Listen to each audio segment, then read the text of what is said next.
রাজ্যে আবারও বৃদ্ধি পেল পেট্রোল এবং ডিজেলের দাম এবং আজকে এই পেট্রোল এবং ডিজেলের দাম বাড়লেও রাজ্যের বিভিন্ন পেট্রোল পাম্পগুলোতে যানবাহনের ভিড় লেগেই আছে। জনসাধারণের মধ্যে এক প্রকারের উত্তেজনা কাজ করছে, কারণ এই পেট্রোল ডিজেলের দাম বৃদ্ধি একদিকে, অপরদিকে প্রধানমন্ত্রী বলেছিলেন যে জ্বালানি তেল সংরক্ষণ করার জন্য, যাতে করে বেশি পরিমাণ ব্যবহার না করা হয় এবং পাবলিক ট্রান্সপোর্ট ব্যবহার করার জন্য বলা হয়েছিল, এবং সেক্ষেত্রে সাধারণ মানুষের মধ্যে এক প্রকারের আতঙ্ক তৈরি হয়েছে। তার ওপর আজকের এই মূল্যবৃদ্ধি, তারপর সাধারণ মানুষের মধ্যে একটা আতঙ্ক আরও বৃদ্ধি পেয়েছে, যার ফলস্বরূপ দেখা যাচ্ছে যে রাজ্যের বিভিন্ন পেট্রোল পাম্পগুলোতে প্রচুর ভিড় লক্ষ্য করা যাচ্ছে। মানুষ গিয়ে পেট্রোল সংগ্রহ করছেন, ডিজেল সংগ্রহ করছেন, তার পাশাপাশি দেখা যাচ্ছে তার কালোবাজারিও হচ্ছে। মানুষ এই সংকটের সময়ে কিন্তু প্রচুর ভিড় পেট্রোল পাম্পগুলোতে।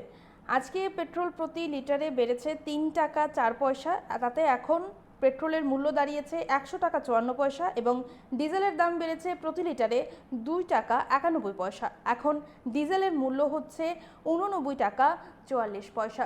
আমরা শুনবো ঠিক কী জানাচ্ছেন পেট্রোল পাম্প কর্তৃপক্ষের ব্যাপারে।